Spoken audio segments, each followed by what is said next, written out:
Hello. हम लोग बने कल की क्लास में एक्स्ट्राऑर्डिनरी आइटम, ऑर्डिनरी एक्टिविटीज और एक्सेप्शन आइटम्स की बात करी थी। और उसके बाद ये 3 करोड़ का नोट भी था जिसने पूरी मेहनत पे पानी फेर दिया कि एक्सेप्शनल आइटम्स को AS5 और 3 कहीं पर भी बताता नहीं है। तो हमारी ये बेटर अंडरस्टैंडिंग के लिए है बस, और कुछ इससे फर्क भी क्या पड़ता, क्योंकि दोनों सुनो, एक्स्ट्रा ऑर्डिनरी और एक्सेप्शनल आइटम दोनों समझाने के बाद में तो यही बोला कि सेपरेट डिस्क्लोजर देना है, अलग तो कुछ भी नहीं बोला। एक्सेप्शनल आइटम को भी उसका डिस्क्लोजर देना है, मतलब बताना है ढंग से अलग से, और एक्स्ट्रा ऑर्डिनरी को तो अलग से बताते ही। एक बार रिवीजन कर लेते हैं। कल की क्लास में मैंने आप लोगों को बताया हम AS5 पढ़ रहे। नाम है इसका net profit for the period, prior period, extra ordinary item and change in accounting estimates and policy. ठीक है, सबके बारे में बात कर रहे हैं। सबसे पहले मैंने आप लोगों को बताया कि जितने भी इनकम और एक्सपेंस के आइटम होते हैं वो सब P&L पे दिखाने होते हैं फॉर कैलकुलेटिंग नेट प्रॉफिट और नेट लॉस दिखाते हैं। Point number 1। Point number 2, ordinary activities से जो आइटम है उन्हें दिखाते हैं। ऑर्डिनरी एक्टिविटी जो आपकी नॉर्मल एक्टिविटी है, principal generating activity, principal revenue generating activity.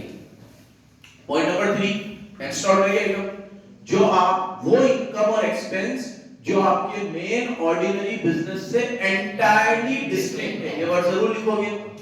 और जैसा कि अभी उसने बोला कि कोई भी एक्स्ट्रा ऑर्डिनरी आइटम को उसके नेचर ऑफ ट्रांजैक्शन से जज करते हैं, उसकी फ्रीक्वेंसी से जज नहीं करते। जैसे मैंने कल आपको कहा कि अगर जापान में रहते हो आप तो अर्थक्वेक आते रहते हैं, तो हो सकता है साल में 6 बार अर्थक्वेक आ जाए, और 6 बार अर्थक्वेक आए तो 6 बार कंपनसेशन भी मिल जाए आपको।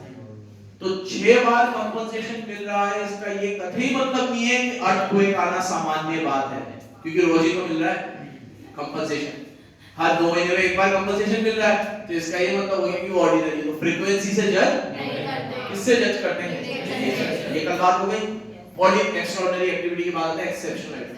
ये वो इनकम और एक्सपेंस है जो ऑर्डिनरी एक्टिविटी से बिलोंग करते हैं बट फ्रीक्वेंटली रीअकर नहीं होते। सुनो, जो बिलोंग तो किससे करते हैं लेकिन फ्रीक्वेंटली रीअकर नहीं होते। जैसे आज मैंने फर्नीचर बेचा, लॉस हुआ, तो भले फर्नीचर बेचना मेरा काम नहीं है, लेकिन फर्नीचर आता तो मेरी ऑर्डिनरी एक्टिविटी में है, मशीन मेरी ऑर्डिनरी एक्टिविटी में है, these all are my fixed assets. तो इनको मैंने बेचा, अब इसमें मुझे गेन हुआ या लॉस हुआ, बार-बार नहीं होगा मुझे, तो इनको मैं ऑर्डिनरी में एक्सेप्शनल बोलूंगा। क्या आइटम बोलूंगा? और इसके कुछ एग्जांपल थे ये, ठीक है। Disposal of PP, long term investment का डिस्पोजल। इन्वेंटरी को एनआरवी पे दिखाना, हर बार तो कॉस्ट पे दिखाता हूं क्योंकि दोनों में से जो काम है वो कॉस्ट ही होती है, लेकिन इस बार क्या कम हो गई? एनआरवी, तो किस पे दिखा दिया? NRV. These all are examples of exception. अब 3 चीज पढ़ा दी बच्चों आपको, ऑर्डिनरी क्या है, एक्स्ट्राऑर्डिनरी क्या है, एक्सेप्शन। एकदम क्लियर है सबको बराबर? ठीक है। ये पढ़ने का मतलब भी क्या है ये भी समझो। ये तो सिर्फ टर्मिनोलॉजी समझ ली, ठीक है, आ गई सर समझ में। मतलब क्या है इसका, एस क्यों लाया गया है? कोई भी टॉपिक के ऊपर जब एस आता है, इन्वेंटरी के ऊपर एस आया तो बताएगा भाई एस इन्वेंटरी को कॉस्ट कैसे निकलती है, एनआरवी कैसे निकलती है, व्हिचएवर इज लेस बताना, तलाश करके यहां पे ग्रांट का एस पढ़ोगे, बोरोइंग कॉस्ट का, फिर टॉपिक पे एस आता है, जो टर्मिनोलॉजी समझाया जा रहा है। अब मकसद क्या है इस एस का? इस एस का मकसद है कि इन आइटम्स को आप सेपरेटली डिस्क्लोज करो। जैसे कल मैंने आपको बताया था, वो वापस रिपीट करूंगा कि अगर मैं समोसे, कचौरी, स्टाफ रिफ्रेशमेंट, स्टूडेंट रिफ्रेशमेंट, ये सब को पूल करके जनरल एक्सपेंस में डाल दूं, तो कोई एस मुझे ऐसा करने से मना नहीं करेगा, क्योंकि ये मेरी ऑर्डिनरी एक्टिविटी है और इसमें खर्चे तो हो ही रहे हैं, काम है सबके अलग अलग अकाउंट खोलूं। लेकिन अगर ये एक्स्ट्रा ऑर्डिनरी आइटम का पार्ट होते तो फिर मुझे इसको ढंग से अलग से दिखाना। जैसे मेरे यहाँ 15,000 की चोरी हो गई, तो ये कोई ऑर्डिनरी एक्टिविटी, चोरी बार बार। अब ये एक्सेप्शनल आइटम है तो इसको आपको अलग से दिखाना पड़ेगा, सेपरेट डिस्क्लोजर। अलग से कैसे? P&L में दिखाऊंगा मैं, टू एक्सपेंस, टू फलाना ढिमकड़ा, टू लॉस बाय फायर, ऐसे ही तो करते हैं हम। तो तुम्हें क्या हो, मैं अक्सर अपनी क्लासों में बोलता हूं कि 11th 12th में हम जो करते हैं ना वो सब इन एस से निकला हुआ है। अब वो तो स्टडीज को डिजाइन ऐसे किया गया है कि ये पढ़ाने बाद में जाते हैं। अब कैश फ्लो स्टेटमेंट पूरा पढ़ लिया, नेट प्रॉफिट में सब चीजें ऐड होती है, सब होता है, एस 3 नहीं किया है सब, गुडविल को राइट ऑफ करते हो तुम लोग पार्टनरशिप में, एस 26 बोलता है इसलिए करते हो ना पार्टनर्स कैपिटल टू गुडविल, कितनी बार, सैकड़ों बार ये एंट्री करी होगी, ठीक है। तो क्या होता है कि ऐसा हमारा कॉमर्स का सिस्टम डिजाइन किया गया है, 11th 12th में जो पढ़ा दिया गया वो फाइनल है, अब उसके पीछे की बातें बताई जा रही है, ये सब निकला कहां से, सब एस से निकला है, ठीक है। तो अब बात करते हैं इसी कड़ी में प्रायर पीरियड आइटम्स, किसकी बात करते हैं, प्रायर पीरियड आइटम्स। सामने देखना, मेरे साथ रिपीट करना, any income or expense which has been derived due to errors or omission of past is called prior period item। कोई भी ऐसा खर्चा या कोई भी ऐसी इनकम जो ड्राइव हुई है, जो निकल ही गई है, कैलकुलेट हुई है पुराने समय में की गई मिस्टेक की वजह से या ओमिशन की वजह से, वो आइटम करंट पीरियड में अराइव हो रही है, बट वो ड्राइव किस वजह से हुई है, पास्ट में मिस्टेक की वजह से, उसे आज बोला जाएगा प्रायर पीरियड, और इसको भी सेपरेट डिस्क्लोजर देना है, अलग से दिखाना है। सब में यही बोल रहा हूं, अलग से। अब प्रायर पीरियड आइटम के कुछ एग्जांपल्स देखेंगे, रीड करेंगे, और प्रायर पीरियड आइटम को अलग से दिखाने के दो तरीके, वो दो तरीकों की भी बात करेंगे, ठीक है, बराबर से सुनना।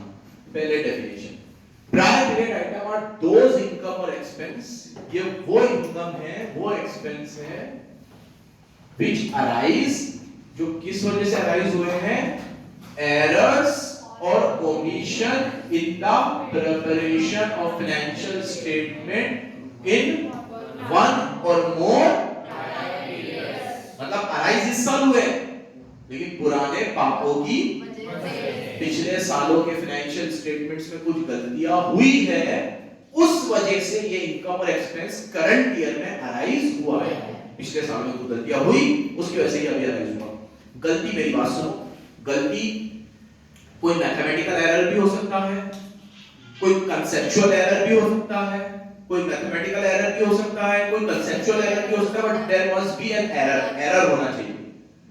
अगर मैं सुनो, अगर मैं किसी कंसेप्ट को समझने में गलती कर जाता हूं, या कोई एस्टीमेट को समझने में गलती कर जाता हूं, तो वो प्रायर पीरियड आइटम नहीं है।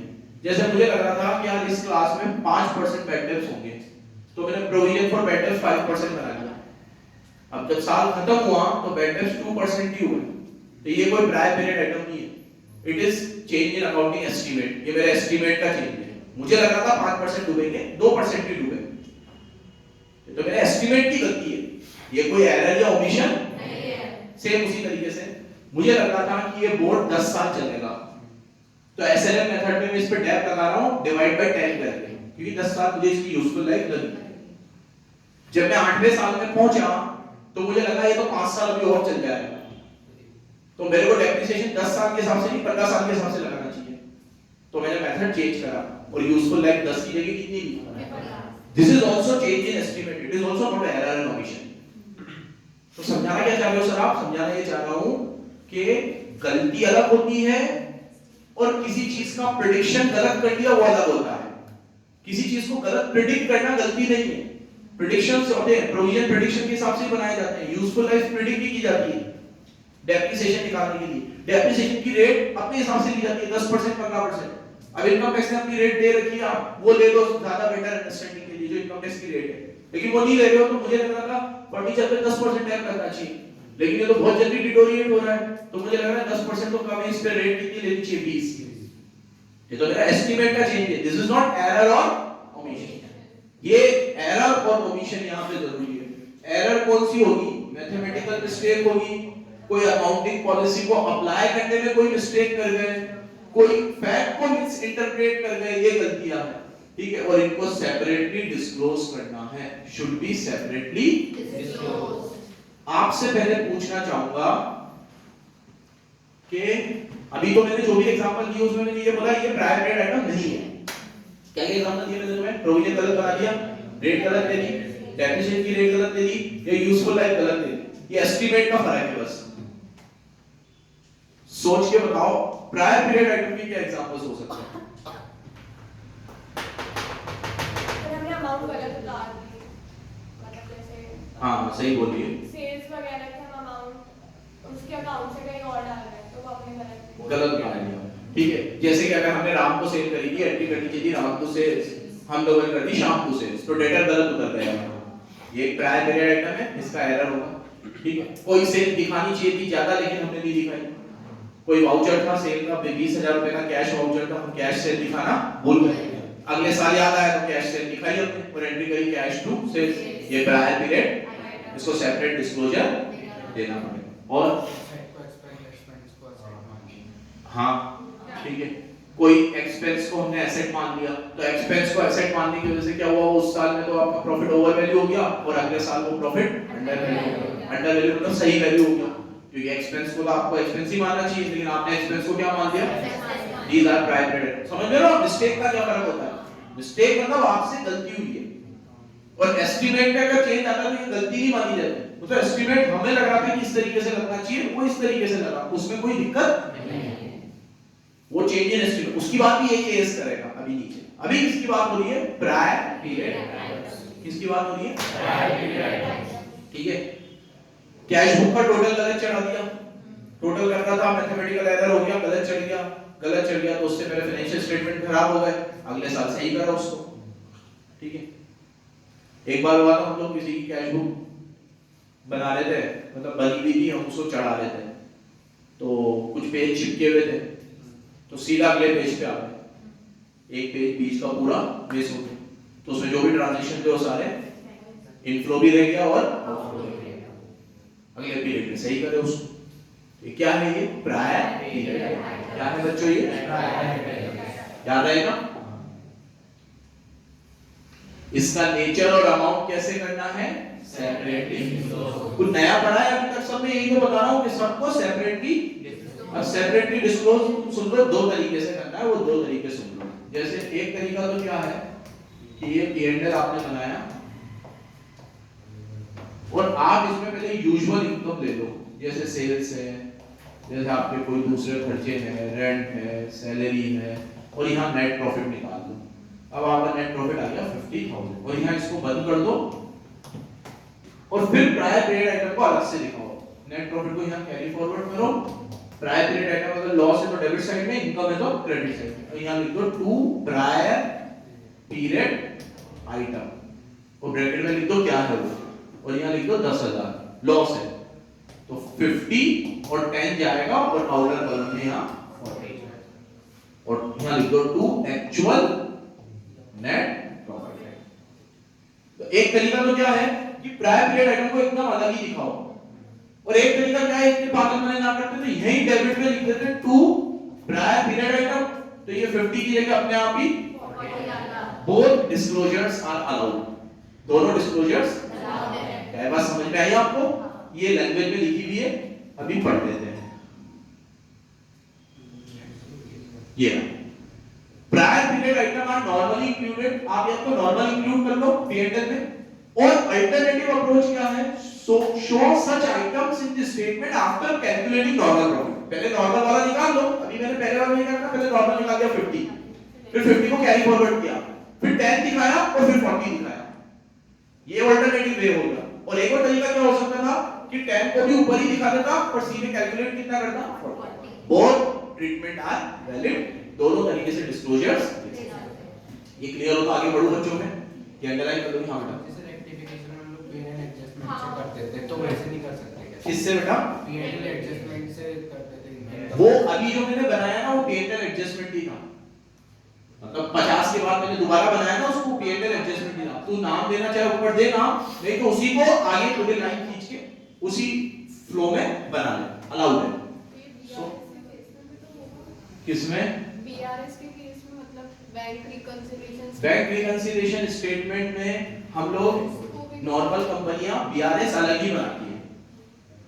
नॉर्मल जितनी भी बीआरएस की गलतियां होती है ना, अपन बीआरएस तो हर कंपनी बनाती है, क्योंकि बीआरएस तो हर एक का हमारा भी बनता है, क्योंकि 31 मार्च को जो ट्रांजैक्शन हुए होंगे वो 1 अप्रैल को रिफ्लेक्ट होंगे ही, गलतियां होंगी, मतलब कुछ चेक हमने दिए होंगे, उसने नहीं लगाया होगा, उसने दिया होगा, हमने नहीं लगाया होगा, बहुत सारी ऐसी चीज होती है, तो उसके लिए बीआरएस तो अलग से बनता ही है।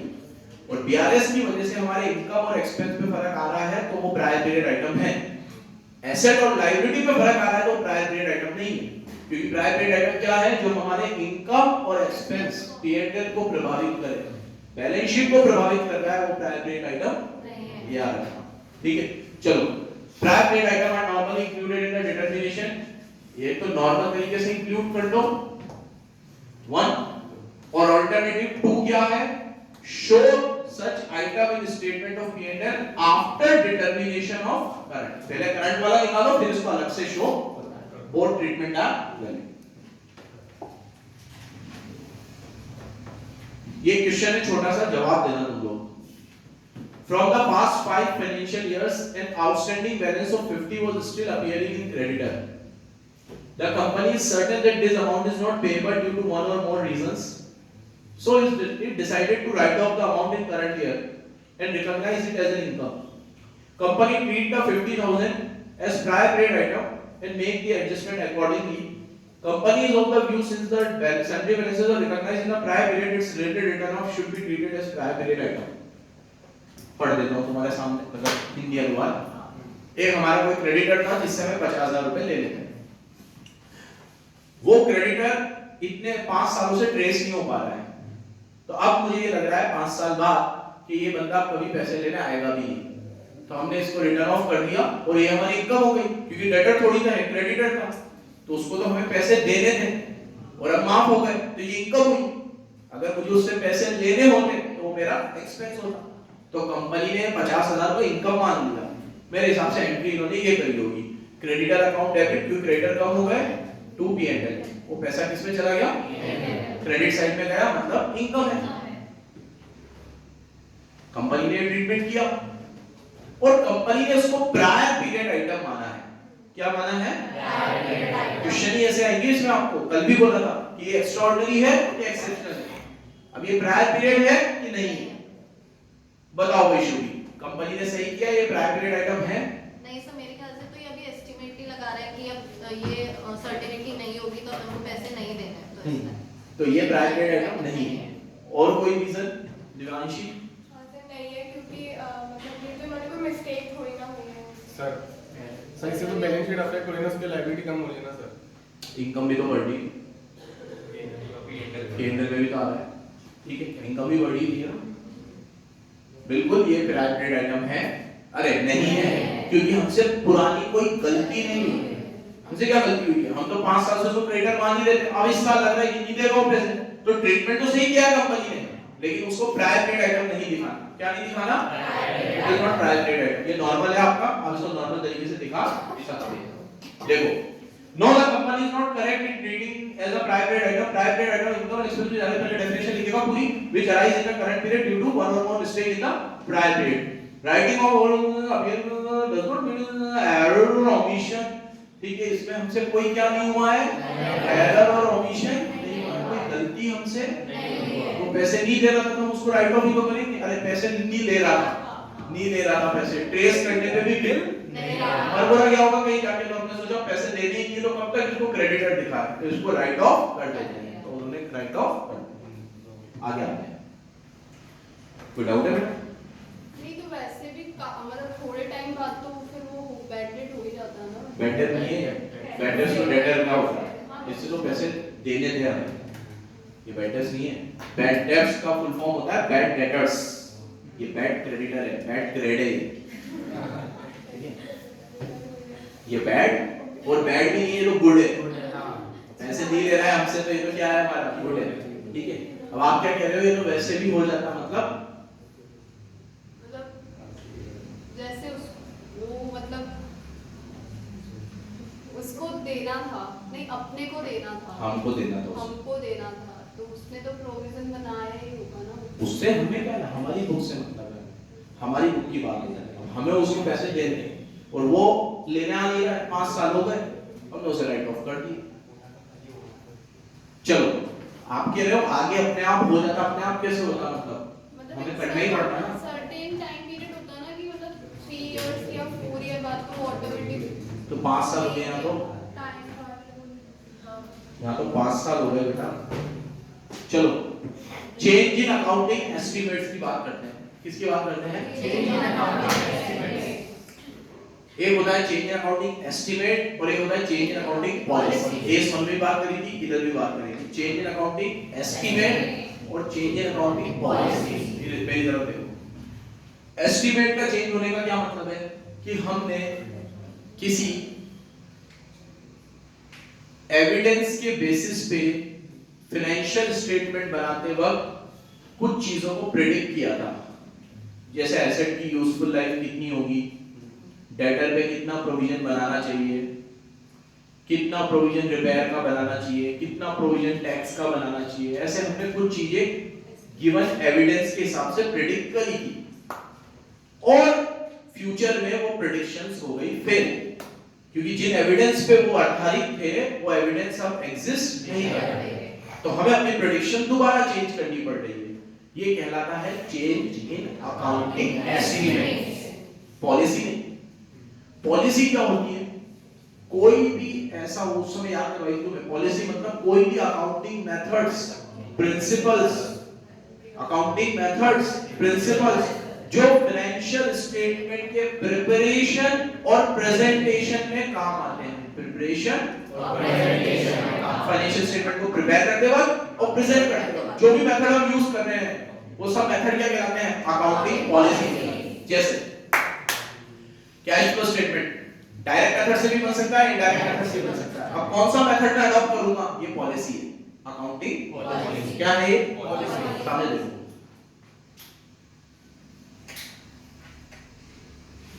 इन्वेंटरी का वैल्यूएशन फीफो पे करूंगा कि लीफो पे करूंगा?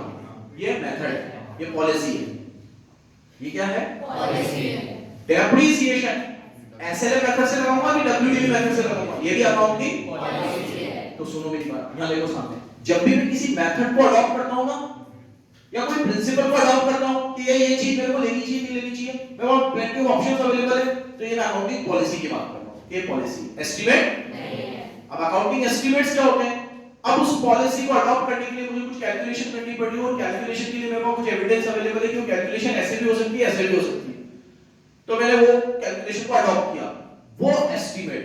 अब जैसे डेप्रिसिएशन एसएलएम से लगाऊं कि डब्ल्यूडीवी से लगाऊं? यूजफुल लाइफ चाहिए और मैंने सोचा कि एसेट की यूजफुल लाइफ 10 साल होगी, बाद में निकली 15, तो ये एस्टीमेट का चेंज है, पॉलिसी का चेंज नहीं है।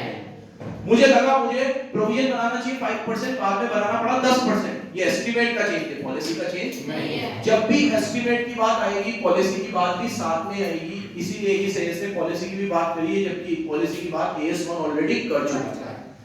ये सिर्फ एस्टीमेट की बात करता है, लेकिन जब भी एस्टीमेट की बात आएगी पॉलिसी समझाना ही पड़ेगा, क्योंकि दोनों एक जैसे लगते हैं। और एक शानदार चीज बताता हूं मैं आपको जो एएस अलाउ करता है, कि कभी भी आपको कंफ्यूजन हो कि ये एस्टीमेट है कि पॉलिसी है, तो आप उसे एस्टीमेट मानकर नोट डाल के आंसर दे सकते हो, लेकिन ये हर बार नहीं करना है जहां कंफ्यूजन। जो एग्जांपल मैंने आपको दिए एस्टीमेट में, वो एस्टीमेट ही है। यूजफुल लाइफ एस्टीमेट, प्रोविजन बनाना है नहीं बनाना? प्रोविजन पहले ऐसे बनता था, अब ऐसे बनाएंगे, एस्टीमेट। कैश फ्लो का मेथड पॉलिसी, इन्वेंटरी का method policy, SLM WDV depreciation का मेथड जो पॉलिसी है वो पॉलिसी रहेगा। लेकिन इसके अलावा कोई और चीज हो ये भी लिखेगा। देखो एस्टीमेट में भी रिवाइज चेंजेस, अगर कोई भी चेंजेस होते हैं, सब्सिक्वेंट डेवलपमेंट्स होते हैं, तो आप एस्टीमेट को चेंज कर सकते हो। The revision of estimate does not bring adjustment in the definition of extraordinary item और प्राइम पीरियड आइटम। इसको क्या मत मान लेना, एक्स्ट्राऑर्डिनरी भी मत मानना, प्राइम पीरियड भी मत मानना। इसको क्या नाम दिया है? Change in accounting estimate. Estimate है वो एस्टीमेट ही रहेगा, ठीक है? एस्टीमेट का चेंज है। देखो accounting estimate by nature are approximations. ये कुछ ऐसे अप्रोक्सीमेशंस हैं, कुछ ऐसे अप्रोक्सीमेशंस हैं जिनको रिवाइज करना पड़ता है एडिशनल इंफॉर्मेशन जैसे जैसे हमें पता चलती है, ठीक है? और ये कभी भी क्या नहीं माने जाएंगे? प्राइम पीरियड आइटम नहीं माने जाएंगे। एस्टीमेट के एग्जांपल्स, लाइफ ऑफ एसेट ये एस्टीमेट है, प्रोविजन बनाने का मेथड ये भी एस्टीमेट है, और कोई भी तरह के प्रोविजन, भले वो प्रोविजन किसके हो, बेडर्स के हो, प्रोविजन किसका हो, रिपेयर का हो, प्रोविजन किसका हो, एक्स का हो, कोई से भी। क्योंकि प्रोविजन में सिर्फ अमाउंट की बात होती है, इतना बनना चाहिए, इतना नहीं बनना चाहिए, ये एस्टिमेट है आपका, ठीक है। क्या है ये? एस्टिमेट है। अभी एक एग्जांपल दे रखा है,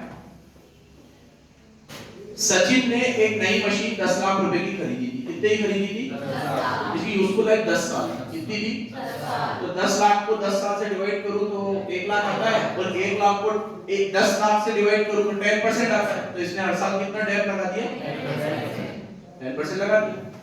आफ्टर 5 इयर्स 10% के हिसाब से उसकी वैल्यू कितनी रह गई? 5 लाख। 1 लाख का डेट लगता था तो 1 लाख 1 लाख 1 लाख 1 लाख 5 लाख का डेट लग गया। 10 में से 5 गए, अब वैल्यू कितनी बची? 5 lakh. Now management realized that machine can work for another 2 years. ये बन की पिक्चर। अब मैनेजमेंट को लग रहा है ये मशीन अब ज्यादा है ज्यादा 2 साल और चलेगी। तो 5 तो चल चुकी है, 2 और चलेगी तो इसकी यूजफुल लाइफ कितनी है? 7 साल। हमने गलत प्रेडिक्ट कर लिया, हमें लगा था 10 साल।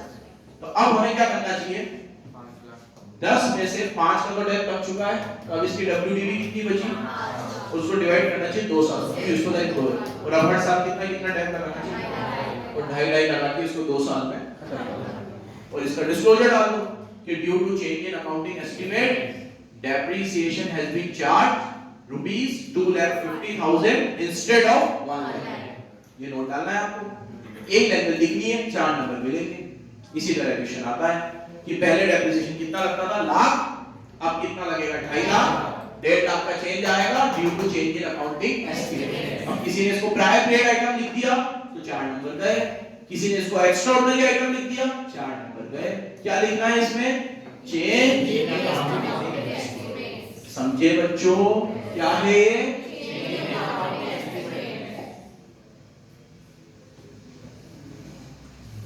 अब ये कह रहा है suppose in the example there is no useful life, मतलब there is no change in useful life में चेंज नहीं होता। The management by mistake depreciation 60,000 लगा देती है 1 लाख की जगह।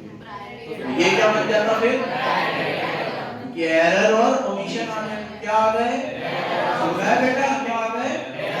एरर और ओमिशन आते ही क्या बन जाते हैं? बढ़ो आगे बढ़ो, क्लियर है एकदम? ठीक है। नंबर किस चीज के मिलेंगे इस एज में?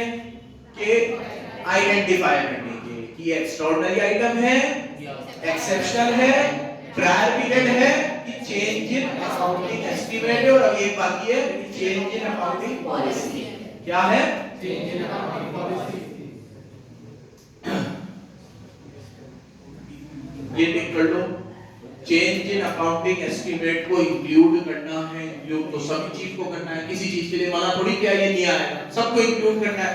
ठीक है, किस पीरियड में चेंज हुआ उस पीरियड में भी, और अगर वो फ्यूचर पीरियड को अफेक्ट करेगा तो फ्यूचर पीरियड में भी। जैसे आपने इस साल 2.5 लाख डेट लगाया तो इस साल भी लिखना है, आप अगले साल तो 2.5 लाख ही लगाओगे, तो ये बात अगर आप एस्टीमेट को चेंज कर रहे हो तो अगर करंट पीरियड में उसका इफेक्ट आएगा तो करंट पीरियड में भी नोट डालो, और फ्यूचर पीरियड में आएगा तो फ्यूचर पीरियड में डालो। अभी समझ में आया ना? दोनों में आया ना हमारा चेंज? इस साल भी 1 की जगह कितना डेट लगा? 2.5। अगले साल भी 1 की जगह, इस साल भी डिस्क्लोजर देना है, अगले साल भी डिस्क्लोजर। कोई डाउट हो तो पूछो, कोई डाउट हो तो पूछो बच्चों। सर आपने वहाँ पे लिखा था ना कि प्रोविजन के मेथड और उसका मतलब कितना चेंज कर रहे हैं, तो फिर मेथड में मेथड अकाउंटिंग पॉलिसी का मेथड नहीं है ना रे बेटा, वो प्रोविजन का मेथड मतलब जैसे मैं पहले प्रोविजन कैसे बनाता था कि पिछले, जैसे मेरे को प्रोविजन पर रिपेयर बनाना है तो मैं पहले मेथड क्या लेता था कि 5 साल में जितनी भी गाड़ियां मैंने रिपेयर पे डाली ना उस अमाउंट को टोटल करूंगा, एवरेज करूंगा, और वो एवरेज को गाड़ी की वैल्यू से डिवाइड करूंगा, और उसका 5% 10% जो रेट आएगी लगा। अब मैंने ये लगा कि नहीं ये मेथड सही नहीं है इस तरीके से। अब मैंने मेथड क्या लगा कि भैया जो भी मार्केट में रिपेयर का एक एस्टीमेट होता है कि ये गाड़ी को वहां रिपेयर कराने जाता तो कितने रुपए लेता, तो अब मैं उस हिसाब से प्रोविजन रिपेयर का बनाऊंगा। तो दोनों में ले तो एस्टीमेट ही रहूंगा, यहाँ पे मैं प्रीवियस ईयर को बेस बना के एस्टीमेट ले रहा था और यहाँ पे मैं मार्केट को बेस बना के एस्टीमेट ले रहा हूँ, लेकिन दोनों में है तो वो एस्टीमेट, इसलिए उसको मैंने एस्टीमेट बोला। ठीक है बेटा? Change in the, देखो, estimate of the amount of bad debts is recognized immediately and therefore affect the only current period. However, the change in estimate ये बना रहा है कि कुछ चीजें ऐसी होती है जो एक ही साल में इफेक्ट करती है, जैसे bad debts। इस साल मैंने 5 की जगह 7% बना लिया, तो वो इसी साल अफेक्ट करेगा, बस डेटर इसी साल के हैं, एक साल में रियलाइज हो ही जाएंगे, अगले साल तो नए डेटर आएंगे, ठीक है, तो वो इसी साल को इफेक्ट करेगा, लेकिन यूजफुल है या आगे आने वाले सालों को भी इफेक्ट करेगा, इसी साल को इफेक्ट कर रहा है, करंट पीरियड में डिस्क्लोजर दो, जो फ्यूचर पीरियड को भी अफेक्ट करेगा, फ्यूचर पीरियड में भी डिस्क्लोजर आपको देने पड़ेंगे, ठीक है। पढ़ा दो ये पूरा, जरा सा ही बाकी है, पढ़ा दो ना, बहुत अच्छे लोग हो तुम। ये एक चीज बोली है, to ensure the comparability of different period the effect of change in accounting estimate was previously included in the loss ordinary activities include, हां ये एक बहुत इंपॉर्टेंट चीज है, ये टेक कर लो पूरा पहला, यहां से लेकर यहां तक, मेरी तरफ देखो। आपका अकाउंटिंग एस्टीमेट का जो चेंज है, अगर वो आपकी ऑर्डिनरी एक्टिविटी से बिलोंग करता है तो उसे ऑर्डिनरी एक्टिविटी में दिखाना, वो एस्टीमेट एक्स्ट्रा ऑर्डिनरी को बिलोंग करता है तो उसे एक्स्ट्रा ऑर्डिनरी में ही दिखाना। जैसे आपने डेप्रिसिएशन का मेथड चेंज किया तो डेप्रिसिएशन ऑर्डिनरी एक्टिविटी में आता है, तो वो जो चेंज आया है वो भी किसमें आएगा, ऑर्डिनरी। आपने कोई प्रोविजन बना रखा था, प्रोविजन फॉर अर्थक्वेक, कि ये आएगा तो इसको कहां दिखाना है, तो ये तो एक्स्ट्रा ऑर्डिनरी आइटम में दिखाया होगा, तो अब जो प्रोविजन चेंज किया है उसको भी कहां दिखाना है, तो आपकी जो आइटम है वो ऑर्डिनरी से बिलोंग करती थी तो उसका एस्टीमेट का चेंज भी ऑर्डिनरी में आएगा, आपकी आइटम एक्स्ट्रा ऑर्डिनरी से बिलोंग करती थी तो वो चेंज भी किधर आएगा, पढ़ देना एक बार। टू इंश्योर द कंपैरेबिलिटी को सही करने के लिए effect of change in estimate which was previously included in ordinary, अगर वो ऑर्डिनरी में था तो is included in the same component, तो उसी कंपोनेंट में इंक्लूड किया जाएगा। And if that was previously included in extraordinary, अगर वो पहले एक्स्ट्राऑर्डिनरी में था तो अभी भी कैसे दिखाया जाएगा, याद रखोगे, सिंपल सी चीज है, ठीक है। नेक्स्ट, ये तुम्हें एस1 में भी पढ़ाया था, अगर आप एस्टीमेट को चेंज कर रहे हो लेकिन उससे आपको ये समझ नहीं आ रहा है कि अमाउंट में कितना फर्क आएगा, वैसे तो आ ही जाता है लेकिन आपको समझ नहीं आ रहा है कि अमाउंट में कितना चेंज आएगा, तो आपको इस बात का फैक्ट डिस्क्लोज करना है। क्या डिस्क्लोज करना है कि we have changed the accounting estimate from this to this, but due to this change amount is not quantifiable, ठीक है, और ऐसा करके आप एक फैक्ट डिस्क्लोज करो कि अब ये चेंज करने की वजह से अमाउंट अभी क्वांटिफाई नहीं कर पा रहे हैं कि कितना होगा, लेकिन हमने एस्टीमेट को चेंज तो किया है, ठीक है। अब उसकी वजह से जो फर्क आएगा फ्यूचर पीरियड में आएगा, अभी इस साल कोई फर्क नहीं आ रहा है, लेकिन ये फैक्ट आपको डिस्क्लोज करना है, ठीक है। इसके भी एग्जांपल देंगे अपन। Nature and amount of change in estimate which is a material effect or which is expected to have a material effect should be disclose, जो भी मटेरियल इफेक्ट होगा वो डिस्क्लोज करो, but if it is not practical to quantify the amount, आप amount को quantify नहीं कर पा रहे, फैक्ट शुड बी डिस्क्लोज, तो क्या डिस्क्लोज करो, इसमें क्या चेक करना है, अगर अमाउंट का मटेरियल इफेक्ट है, ठीक है, तो it should be amount disclose करो, और इम्प्रैक्टिकल है क्वांटिफाई करना किसको, अमाउंट को, तो क्या डिस्क्लोज करो, ठीक है, सिंपल है बच्चों। समटाइम्स इट डिफिकल्ट टू, हाँ ये वो इंपॉर्टेंट नोट है, कई बार ये डिफिकल्ट होता है ये पता लगाना कि ये चेंज इन पॉलिसी है या चेंज इन एस्टीमेट है, उस केस में आप चेंज को हमेशा क्या मानना, विद एप्रोप्रिएट, ये हमें आंसर में भी काम आएगा। ये तो प्रैक्टिकल लाइफ की बात कर रहा है कि आपको समझ नहीं आ रहा है कि ये एस्टीमेट है कि पॉलिसी है, आप उसे क्या मानना, एस्टीमेट मानना, लेकिन हम आंसर में भी ये फॉलो कर सकते हैं कि अगर आप फर्क नहीं कर पा रहे हो कि अकाउंटिंग पॉलिसी है या अकाउंटिंग एस्टीमेट है, जैसे अभी फलक ने जो सवाल पूछा कि सर प्रोविजन का मेथड चेंज करो, तो मेथड चेंज हो गया ना, तो जरा सा भी डाउट आ रहा है तो आप उसे क्या मानो, चेंज इन अकाउंटिंग एस्टीमेट मानो, लेकिन ये रूल हर जगह अप्लाई नहीं होगा।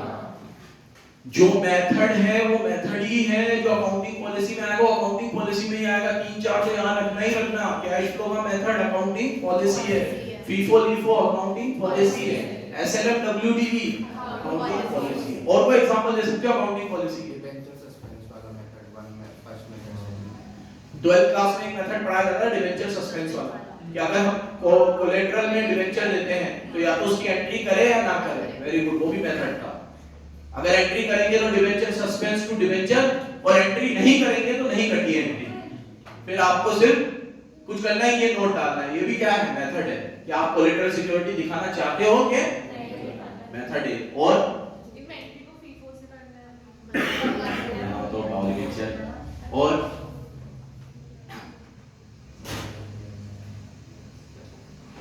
एस्टीमेट के बता दो और कोई एग्जांपल। सर पार्टनरशिप में वाला भी बोल सकते हैं कि ये कैसे रेशियो दे रहे हो उसको सामने जो एडमिशन में आ रहा है उसको गुडविल निकालने के लिए मेथड होता है। हाँ, गुडविल निकालने के method, super profit method, average profit, ये भी क्या है, अकाउंटिंग पॉलिसी है। हालांकि गुडविल के ऊपर तो ये लगेगा ही क्योंकि गुडविल का अपना खुद का एएस है, एएस 26, ठीक है। तो जैसे हमने डेप्रिसिएशन के लिए यूजफुल लाइफ हमें 5 साल करनी, पर अगर फिर हमने मेंटेनेंस कराया, सर्विस कराया उस अरे वो फैसिलिटी जिस वजह से उसकी यूजफुल लाइफ बढ़ गई, तो वो भी एस्टिमेट ही हो। अभी तेरे मेंटेनेंस ना कराने की वजह से भी उसकी यूजफुल लाइफ बढ़ती तो भी हम उसे एस्टिमेट ही मानते। तो मेंटेनेंस कराने की वजह से नेचर थोड़ी चेंज होगा, समझी तू? जैसे अभी मुझे लग रहा था कि ये बोर्ड 10 साल चलेगा, लेकिन अब मुझे लग रहा है बोर्ड 15 साल चलेगा। मैंने इस पे कोई मेंटेनेंस भी नहीं करवाया, तो भी ये चेंज इन एस्टिमेट। अब मान लो मैं इस पे कोई मेंटेनेंस वगैरह करवा लेता और उसकी यूजफुल लाइफ बढ़ जाती, तो भी वो एस्टिमेट का ही चेंज होगा, ठीक है। मेंटेनेंस करवाने से उसके नेचर पे कोई फर्क नहीं है, वो एस्टिमेट ही रहेगा। एक एग्जांपल और देता हूं मैं तुम लोगों को एस्टिमेट का, मेथड का। हां, एस्टिमेट में जब क्रेडिट का होता है सर, जेएलपी के भी 3 मेथड पढ़े थे तुमने फाउंडेशन में, वो भी पॉलिसी, ठीक है। एक तुम लोग 12th क्लास में पढ़ते हो कि अगर कोई पार्टनर आता है तो हम रिजर्व को बांटे या ना बांटे। बांटते हैं तो सीधी एंट्री करते हैं, नहीं बांटे तो गेनिंग पार्टनर को सेटिल। ये भी चेंज पॉलिसी, ये भी एस्टिमेट कि आपको रिजर्व को बांटना है तो ऐसे बांट के दिखाओ, नहीं बांटना है तो एक एडजस्टमेंट एंट्री कर दो, gaining partner to these all are. ऐसे और तुम पास में जाओगे तो जाने कितने तुम लोगों को एग्जांपल दिख जाएंगे जो किसके थे, मेथड के या एस्टिमेट के। ट्रायल बैलेंस बनाने का सर वो 3 तरीके होते हैं कि आपको वो प्रोडक्ट को सम लीड मेथड, ठीक है। आई होप अब आपको क्लियर होगा कि क्या पॉलिसी होती है, एस्टिमेट पॉलिसी। ये डेफिनेशन अभी आपको टिक कराई होगी, वही डेफिनेशन है। Accounting policies are those specific accounting principles and methods adopted in the preparation and presentation of, ये एस वन में भी तुम्हें याद करवाई थी, फिर याद करवाऊंगा और ये याद हो भी जाएगी, बिल्कुल सिंपल। अकाउंटिंग पॉलिसी का मतलब क्या है, मेरी तरफ देखो, कोई प्रिंसिपल्स, प्रिंसिपल्स बोलो बोलो, principles, methods, principles, methods, principles, methods adopted by organization in the preparation and presentation of FS, financial statements। तो हम अपने फाइनेंशियल स्टेटमेंट में, फाइनेंशियल स्टेटमेंट बोलो तो P&L, balance sheet, cash flow तीनों आ गए। P&L, balance sheet, cash flow सब financial statement में आते हैं। इधर इधर तो P&L, balance sheet, cash flow, इनको बनाते वक्त जो भी मेथड यूज करता हूं, जो भी प्रिंसिपल यूज करता हूं, इनको बनाते वक्त भी और इनको प्रेजेंट करते वक्त भी, अपने शेयर होल्डर को दिखाते वक्त भी, दोनों में जो यूज होते हैं वो क्या होती है, अकाउंटिंग पॉलिसी, ठीक है। क्या होती है, अकाउंटिंग पॉलिसी। कह सकता हूं ये थोड़ा वाइडर है और एस्टिमेट थोड़ा नैरो है, ठीक है। ये तुम लोगों ने पहले बहुत बार पढ़ा है कि अगर अकाउंटिंग पॉलिसी चेंज कर रहे हो तो 3 ही केस में चेंज कर सकते हो। If it is required by any other statute, if it is required by AS or for better presentation of financial statement। पढ़ा है, फाउंडेशन में भी पढ़ा होगा। 3 केस में आप अकाउंटिंग पॉलिसी चेंज कर सकते हो। अगर कोई और लॉ आपको ऐसा करने के लिए बोल रहा है, कोई और लॉ ऐसा करने के लिए बोल रहा है कि नहीं नहीं नहीं नहीं, फीफो से मत लगाओ, मेथड लीफो रखो, नहीं नहीं नहीं, इनकम टैक्स मना कर रहा है कि डेप्रिसिएशन एसएलएन से मत लगाओ, किससे लगाओ, डब्ल्यूडीबी से। इनकम टैक्स की वजह से करना पड़ रहा है, तो या तो किसी लॉ की वजह से, या कोई एएस बोल रहा है, पीपी का एएस बोल रहा है कि नहीं डेप्रिसिएशन इस मेथड से लगाओ, एएस 12 बोल रहा है ग्रांट्स को ऐसे दिखाओ, ऐसे मत दिखाओ, एएस 16 बोल रहा है बोरोइंग कॉस्ट में इंटरेस्ट को पीएनएल में मत डालो, कैपिटल में डालो। चेंज कर रहा हूं मैं अपनी पॉलिसी किसी एएस के कहने पर, किसी एएस के कहने पर, किसी स्टैच्यू के कहने पर, और अपनी मर्जी से for better presentation of financial statement को और सुंदर दिखाने के लिए 3 केस में आप अकाउंटिंग पॉलिसी को चेंज कर सकते हैं। आप कर लो इसको, याद होना ही चाहिए क्योंकि बहुत बार आ चुका है, बहुत बार। देखो, नो चेंज, कोई चेंज अलाउड नहीं है एक्सेप्ट द अडॉप्शन ऑफ